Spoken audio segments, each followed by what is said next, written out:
ஒரு பயங்கர ட்விஸ்டான சம்பவங்க. ஒரு ஆளை வந்து பாம்பு கடிக்குது. அது சாதாரண பாம்பு கிடையாது, கட்டுவிரியன் பாம்பு. அதனால அவர் இறந்தே போகிறாரு. இது ஊர் ஃபுல்லாக பேச்சாக இருக்குது. இது மாதிரி அவர் வீட்டுக்குள்ளே பாம்பு போயிட்டான், அவரை கடித்து அவர் இறந்தே போயிட்டாருன்னு எல்லாரும் பேசிக்கிட்டு இருக்காங்க அந்த ஊர் ஃபுல்லாக. ஆனால் போலீஸ் வந்து விசாரிக்கும்போது ஒட்டுமொத்த உண்மையும் தெரிய வருது. இது சாதாரண இறப்பு கிடையாது, பயங்கரமாக பிளான் பண்ண கொலை அப்படின்னு தெரிய வருது. அந்த கொலை பண்ணவங்களை கைது பண்ணும்போது அந்த ஊர் மக்களே மிரண்டு போகிறாங்க, இவங்க தான் கொலை பண்ணாங்களா அப்படின்னு. அப்படி அவரை யார் கொலை பண்ணது, எதுக்காக கொலை பண்ணாங்க, அதை பற்றி தான் உங்கள்கிட்ட சொல்ல போகிறேன். எல்லாருக்கும் வணக்கம், நான் தான் பாலாஜி பேசுகிறேன். இதை தெரிஞ்சுக்கிறேன்னா உத்தரப்பிரதேசில் மீரட்டுக்கு போகணும். அங்கே வந்து பார்த்துட்டிங்கன்னா அதுல் அப்படின்னு சொல்லப்படுற 35 வயசான ஆள், அவங்களோட ஒய்ஃபு தாமினி 30 வயசாகுது. 2 பேரும் 7 வருஷத்துக்கு முன்னாடி லவ் பண்ணி தான் கல்யாணம் பண்ணிக்கிறாங்க. வாழ்க்கை சூப்பராக போயிட்டுருக்கு. அவங்களுக்கு ஒரு ஆண் குழந்தையும் பிறக்குது. அந்த அதுல் வந்து வேலை பார்த்துக்கிட்டு இருக்காரு, காசு வருது, குடும்பம் ஓட்டிக்கிட்டு இருக்காங்க. இவங்க வந்து வாடகை வீடு வந்து மாறிக்கிட்டே இருக்காங்க. இப்போ ரீசண்டாக 4 மாதத்துக்கு முன்னாடி ஒரு இடத்துக்கு வந்து குடியேறாங்க, அதுவும் வாடகை வீடு தான். இப்படியே போயிட்டு இருக்கும்போது தான் அதுலுக்கு வந்து ஒரு ஐடியா வருது, நம்ம ஒரு ப்ளே ஸ்கூல் ரெடி பண்ணா என்ன அப்படின்னு. ஏன்னா வந்து இவங்களால் நார்மலாக வேலைக்கு போயிட்டு வந்தால் காசு பெருசாக வர மாட்டேங்குது, ப்ளே ஸ்கூல் நம்ம ரெடி பண்ணுவோம் அப்படின்னு ரெடி பண்ணுறாங்க. நிறையா பேர் வந்து சேர்றாங்க, அதில் வந்து காசு வந்துக்கிட்டு இருக்கு. 4 மாதம் தான் ஆகுது அதுவும் ஸ்டார்ட் பண்ணி. இப்படியே போய்கிட்டே இருக்குதுங்க. அந்த ப்ளே ஸ்கூலுக்கு ஒரு வேன் வந்து வாங்குகிறாங்க. இந்த வேன் மூலம் குழந்தைகளை அழைச்சிட்டு கொண்டு விட்டு வந்துக்கிட்டு இருக்காங்க. இப்போ தான் ஒரு பயங்கரமான சம்பவம். இந்த ஜூலை 16, 2026 ஆனால் நைட்டு அதில் வந்து ஒய்ஃப்கிட்ட பேசிவிட்டு பால் ஒரு டம்ளரில் கொண்டாந்து கொடுக்குறாங்க. குடிச்சிட்டு படுகிறாப்புல. இப்படி படுத்தவர் காலையில் எந்திரிக்கவே இல்லை. ஏன்னா காலையில் அங்கே அடுத்த நாள் ஜூலை 17 இவங்களோட ஒய்ஃபு டீ எல்லாம் போட்டுட்டு இவங்க ஹஸ்பண்டை எழுப்புறதுக்காக வராங்க. வந்து பார்த்தா அவங்க இறந்து கிடக்குறாங்க. கையில் பார்த்தா அப்படியே பாம்பு கடித்த மாதிரி இருக்குது, காலில் பார்த்தாலும் கடிச்சிருக்குது. இதில் என்னென்னா பாம்பு அந்த ரூமுகளாம் சுற்றிக்கிட்டு தெரிஞ்சிருக்கு. இதை பார்த்தோன்னே ஒய்ஃப் மிரண்டு போகிறாங்க. உடனே கத்துறாங்க. ஊர் பொதுமக்கள்லாம் அங்கே வராங்க. வந்து இந்த பாம்பை அடிச்சிடுறாங்க. இதே நேரத்தில் இவர் ஹாஸ்பிட்டலுக்கு கொண்டு போகணும்ல, இவரை வந்து ஹாஸ்பிட்டலுக்கு கொண்டு போகிறாங்க. அப்படி அங்கே கொண்டு போனால் இவர் இறந்துட்டார் அப்படின்னு கன்ஃபார்ம் பண்ணிடுறாங்க. இங்கே வந்து போஸ்ட்மார்ட்டம்லாம் பண்ணலை, இந்த உடல் வந்து இப்போ அவங்க கையில் தான் இருக்குது. இந்த செய்தி வந்து எல்லாருக்கும் தெரிய வருது.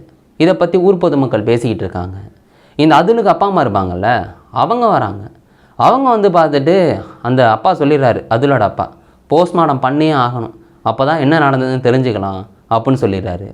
இந்த அதுலோட ஒய்ஃப் தாமினி சொல்கிறாங்க, அதெல்லாம் வேண்டாம், எதுக்கு போஸ்ட்மார்ட்டம், அதெல்லாம் உடம்பை கிழிக்க வேணாம் அப்படின்னு வந்து சொல்கிறாங்க.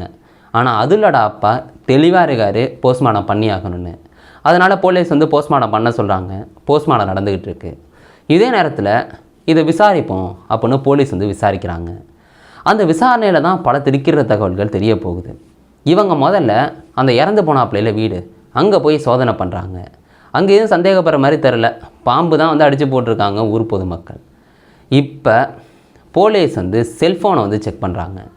அந்த செல்ஃபோனில் இந்த தாமினி வந்து என்ன தெரியுமா பண்ணியிருக்காங்க, இவங்க ஒரு வேன் வச்சுருக்காங்கன்னு சொன்னல, அந்த வேனை ஓட்டுற டிரைவரோட அடிக்கடி பேசிக்கிட்டு இருந்திருக்காங்க.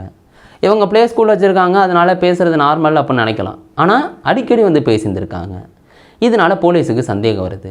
நிறைய பேர்கிட்ட விசாரணை நடந்துக்கிட்டே இருக்குது. இந்த விசாரணையில் இவங்க வந்து அதிகமாக பழகிட்டு இருக்காங்க, இவங்க தப்பு பண்ணியிருக்கிறதுக்கான வாய்ப்புகள் இருக்குன்னு பிடிச்சி விசாரிக்கிறாங்க. ஏம்மா நீ தான் ஏதோ பண்ணியிருக்க அப்படின்னு. அப்போ அந்த ஃபோட்டோ ஆதாரங்கள், இவங்க 2 பேர் இந்த ஃபோட்டோலாம் காமிச்சோன்னே அந்த தாமினி வந்து ஒத்துக்கிறாங்க. இல்லை சார், நான் தான் கொலை பண்ணேன் அப்படின்னு. நான் தாங்கிறத விட நாங்கள் தான் அப்படின்னு அந்த லேடி வந்து சொல்கிறாங்க. நாங்கள் தான்னா ஒருத்தர் 2 பேர் கிடையாது, 4 பேர் இதை பண்ணியிருந்திருக்காங்க. அதை எப்படி பண்ணியிருக்காங்கன்னு கேட்டிங்கன்னா செம ஷாக்காக இருக்கும். ஏன்னா இந்த தாமினி இருக்காங்கல்ல, லவ் பண்ணி கல்யாணம் பண்ணாங்க. ஆனால் அந்த வாழ்க்கை ஒரு கட்டத்தில் போர் அடிச்சு போயிட்டு அவங்களுக்கு. இப்படி அவங்க போயிட்டு இருக்கும்போது தான் ப்ளே ஸ்கூல் ரெடி பண்ணாங்கன்னு சொன்னல, இந்த டிரைவரோட பேசி அவங்கள பிடிச்சி போயிடுது. ரொம்ப காலமாகவே இவங்க தொடர்பில் வந்து இருந்துக்கிட்டு இருக்காங்க. சரி, அடுத்த கட்டத்துக்கு போகணும், கல்யாணம் பண்ணணுன்னா அந்த துஷார் அப்படின்னு சொல்லப்படுற லவ்வர் கேட்குறாப்புல. இந்த தாமினி ஓகேங்கிறாங்க. ஆனால் இவங்க ஓடி போய் தானே கல்யாணம் பண்ண முடியும். ஆனால் அதெல்லாம் முடியாது, ஹஸ்பண்டை போட்டு தள்ளுறோம். ஏன்னா ஹஸ்பண்டு பேரில் வந்து ஆயில் காப்பீடு இருக்குது, அது 20 லட்ச ரூபா வரும். அவரை வந்து நார்மலான இறப்பாக காமிச்சிட்டோன்னா கண்டிப்பாக 20 லட்ச ரூபா நம்மளுக்கு தான் அப்படின்னு தாமினி சொல்கிறாங்க. இதில் அந்த துஷார் இருக்கா அப்படி இல்லை லவ்வர், அவங்களுக்கு கல்யாணம் ஆகாமலாம் இல்லை, அவங்களுக்கும் ஏற்கனவே கல்யாணம் ஆகிட்டு, அவங்களுக்கும் 35 வயசாகுதுல்ல. கல்யாணம் ஆன அவரும் இந்த கல்யாணம் ஆன பொண்ணும் 2 பேரும் வந்து பார்த்துட்டிங்கன்னா இப்படி போயிட்டுருக்கு. கொலை பண்ணுறதுக்கு பிளான் போடுறாங்க. சரி 2 பேரும் மட்டும் கொலை பண்ண முடியாது, நமக்கு இந்த பாம்பை கொடுக்குறவங்களாம் வேணும் அப்படின்னு இன்னும் 2 பேரை சேர்த்துக்கிறாங்க. அந்த 2 பேர் தான் பாம்பை ரெடி பண்ணணும். அவங்க எவ்வளோ காசு கேட்குறாங்கன்னா 20 லட்ச ரூபா வருதுல ஆயில் காப்பீடு, அதில் 5-5 லட்சம் கொடுங்க அப்படின்னு கேட்குறாங்க. இந்த 2 பேரும் ஓகே, நம்மளுக்கு 2 பேருக்கும் 5-5 10 லட்சம் வந்துடுது, அந்த 2 பேருக்கும் 5-5 10 லட்சத்தை கொடுத்துருவோம் அப்படின்னு பேசி முடிவு பண்ணுறாங்க. இதில் அட்வான்ஸாக 15,000 ரூபாயை இந்த லவ்வர் குரூப் வந்து கொடுத்துருது. அவங்க பாம்பை ரெடி பண்ணுறாங்க, கட்டுவிரியன் பாம்பு வந்து வந்துடுது. என்றைக்கு இப்போ கொலை பண்ணுறதுன்னு பிளான் போடுறாங்க. சரி, நான் நைட்டு வந்து பாலில் வந்து தூக்க மாத்திரையை போட்டுடுறேன், அதுக்கப்புறம் உங்களை கூப்பிட்றேன், வந்து கொலை பண்ணிக்கலான்னு இந்த லேடி சொல்லுது.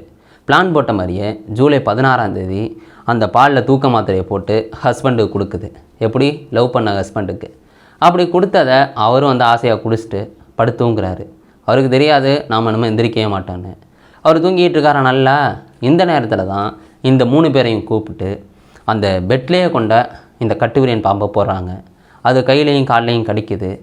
அந்த பாம்பை வந்து எடுத்துகிட்டு போலவங்க, ஏன்னா இது பாம்பு கடிச்சு தான் இறந்துருக்காங்க அப்படின்னு கன்ஃபார்ம் பண்ணணுங்கிறதுக்காக அந்த கட்டுவிரியன் பாம்பை அங்கனையே விட்டுட்டு இந்த 3 பேரும் போயிடுறாங்க. இந்த தாமினி என்ன பண்ணுதுன்னா, அவங்களுக்கு ஒரு புள்ள இருக்குல்ல, 6 வயசாகுது, அவங்களோட வெளில படுத்து தூங்கிக்கிட்டு இருக்குது.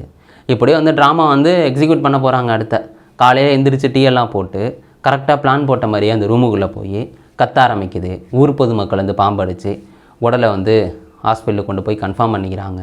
இதுதான் நடக்குது. ஆனால் இந்த பையனோட, அதாவது அதில் அவங்களோட அப்பா வந்து சந்தேகப்பட்டதுனால தான், போஸ்ட்மார்ட்டம் பண்ணதுனால தான் இந்த உண்மை பாதி வந்திருக்கு. ஏன்னா அந்த போஸ்ட்மார்ட்டத்தில் இது மாதிரி தூக்க மாத்திரைலாம் கொடுத்துருக்காங்க அப்படின்னு வந்து தெரிய வருது. இதில் என்னென்னா, அந்த செல்ஃபோன் டவருது, அதை வச்சு செக் பண்ணதில் இந்த லேடியும் அந்த லேடியோட லவ்வரும் வந்து மாட்டிக்கிறாங்க. இந்த 2 பேரை கைது பண்ணுறது மட்டும் இல்லாமல் அந்த பாம்பு பிடிச்சிட்டு வந்தாங்கல்ல, அந்த 2 பேரையும் கைது பண்ணிடுறாங்க. உனக்கு காசு வேணுமா அப்படின்னு. 4 பேரும் இப்போ வந்து ஜெயிலில் இருக்காங்க.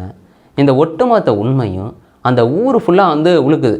ஏன்னா முதல்ல அந்த மக்கள் பேசுனது தூங்கிக்கிட்டு இருந்தாருங்க, பாம்பு எப்படி அங்கே போணுச்சுனே தெரில அப்படின்னு பேசிக்கிட்டு இருந்திருக்காங்க. ஆனால் இது கொலைன்னு தெரிஞ்சால் எப்படி இருக்கும்? அதுவும் சொந்த ஒய்ஃபு, இவ்வளோ நாள் லவ் பண்ணி கல்யாணம் பண்ணி சந்தோஷமாக வாழ்ந்த ஒய்ஃபு தான் கொலை பண்ணியிருக்காங்கன்னு தெரிஞ்சோடனே ஊர் பொதுமக்கள் இதை பற்றி தான் பேசிக்கிட்டு இருக்காங்க. இந்த சம்பவத்தை என்ன சொல்கிறதுன்னு தெரில. 1 வருஷத்துக்கு முன்னாடி தான் இதே மீரட்டில் ஒரு 25 வயசான கப்புள்ஸு அவங்க என்ன பண்ணுறாங்கன்னா, அந்த லேடிக்கு ஹஸ்பண்டோட வாழ விருப்பம் இல்லை, அவங்க ஹஸ்பண்டை கழுத்தை நெரிச்சு கொலை பண்ணிடுறாங்க. கொலை பண்ணிவிட்டு பாம்பை கொண்டாந்து அந்த கட்டிலில் போட்டுடுறாங்க. அந்த பாம்பு வந்து கடிக்குது, அதாவது செத்த போனத்தை வந்து அது கடிக்குது. இது வந்து பாம்பு கடிச்சு இறந்ததாக வந்து அவங்க மேனிப்புலேட் பண்ண ட்ரை பண்ணியிருக்காங்க. ஆனால் உண்மை வெளியே வந்துடுது. கழுத்தை நெரிச்சதுனால தான் ஃபஸ்ட்டு இறந்துருக்காங்க, பாம்பு அதுக்கப்புறம் தான் கடிச்சிருக்கு அப்படின்னு தெரிய வந்திருக்கு. இதுவும் போன வருஷத்தில் மீரட்டில் நடந்திருக்கு. இதெல்லாம் எவ்வளோ ஒரு கொடூரமான விஷயம். பிடிக்கலைன்னா டிவர்ஸ் வாங்கிட்டு போகிறது ஈஸியாக, இல்லாட்டி கொலை பண்ணுறது ஈஸியாக அப்படின்னு தெரில. எவ்வளவோ பேர் வந்து மாட்டுறாங்க கொலை பண்ணிவிட்டு, அப்பையும் மறுபடி இதே மாதிரி சம்பவங்கள் நடந்துக்கிட்டு தானே இருக்குது. நீங்கள் அதை பற்றி என்ன நினைக்கிறீங்க?